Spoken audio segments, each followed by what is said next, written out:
It is interesting how we like to understand, to think that we have some control. We think if we understand, we can control it better. And to some degree we can. I guess it depends on what kind of control you're looking for.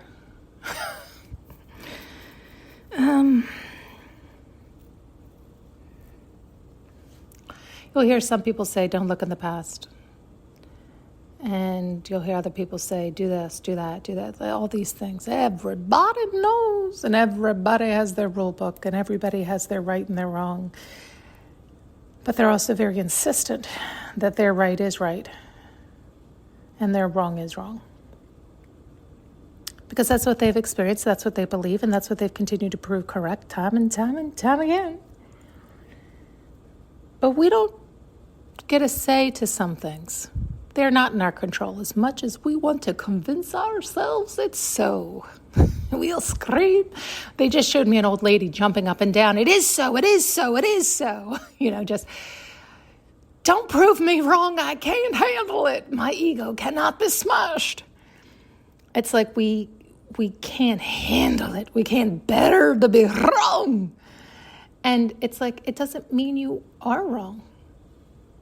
That was right and true for you and proved good and worthy enough. You were happy enough. That was what you deemed as blissful. So that was your level of bliss. That was your level of understanding. That was the theory, the myth, the idea that made you feel phenomenal. And that was the level you were ready to reach, could reach, and served you very well. So in my opinion, you won. What's the problem? Why do you need to get everybody else on board your boat? What's the problem? Because the way I'm shown is you don't get control of that as much as you think you do. It's like the soul's ready when the soul's ready. And when we force the soul or force the consciousness, we force the awakening, the damage that can be done, it's far-reaching. And again, all guised under the attempt to help, which would also imply something's wrong and they need assistance. Like we can go around and around and around and around and around and around, because we do. And grasping on this, next, who, what, where, when, try, more, until you go within and accept and allow and realize, stop comparing and competing. We're only here for our own soul's progression. We're only here to find peace within ourselves, love ourselves, unite with ourselves, and live our blissful life. We're worthy of that. Yet that's the work to be done. Without comparing, without judging, without competing, without taking in other people's rights and wrongs, without. Leave the out, and leave the in. What was the other thing? Was it that? It was something about wanting to put you down or take you out so they could steal your destiny. Something like this. And it's such a funny concept that people have of these things.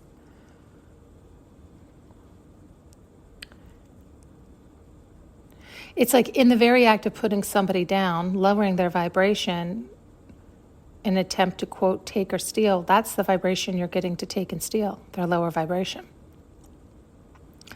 And even if you're able to, quote, take them out in this lifetime and you think you've won, you know you haven't, besides the fact that you've lived with that guilt and that shame.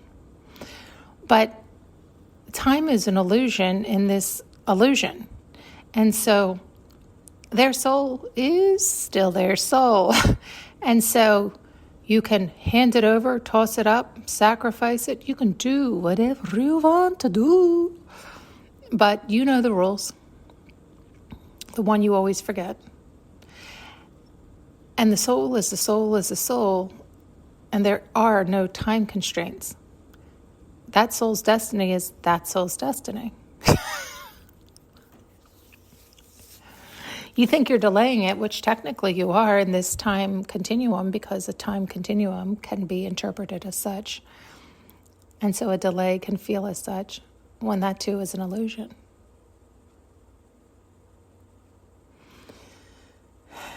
It's like all the effort and energy people put into stealing, taking, plotting, planning.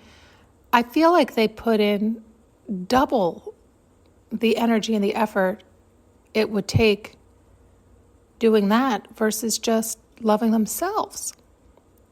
But that's not who they are. They think it's easier to do that because that's where they're from. That's where they live. They live in those lower energies. So to them, it's normal and it's easy, it's habitual to steal and lie and take and, I don't know what the word is. What? They're saying con something, but I'm not sure what.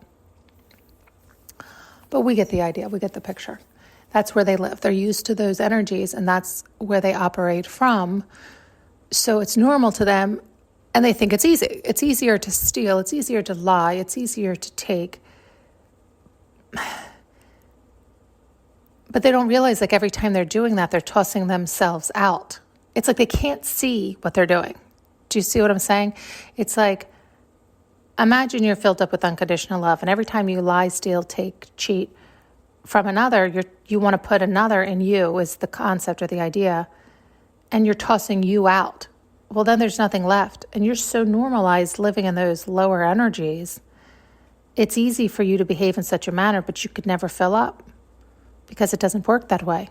But you're sure and convinced it does because the devil will lure you into that, right? That instant trap, that instant hit, that instant feel of normalcy and excitement.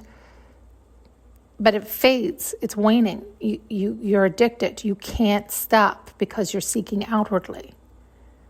It'll never end. You'll never fill up. You'll always be foaming at the mouth. And it's like when you can look yourself in the mirror and see that foam running out of your mouth and the monster you really are, and actually horrify and frighten yourself, then you'll start to do the cleanup work and fill back up correctly. But it'll take some time. It'll take a long time for some of these people. Sorry, the imagery is just, like I'm not laughing at them. I'm not laughing at my guides. I'm not laughing at the monster they're showing. I'm not laughing at any of it. I'm not. But it's in cartoon form. Sometimes they show me. So it is comical. But we are comical. We are comical. We are like that. We are those monsters until we see ourselves and give ourselves the fright of our lives. And then we're like, oh my God, who's that monster? Oh my God, it's me. Stupid. Oh God. So, yeah, we could go on for days. Let's not. Thanks so much for tuning in and listening. You can now purchase an audio journey with me using the link below.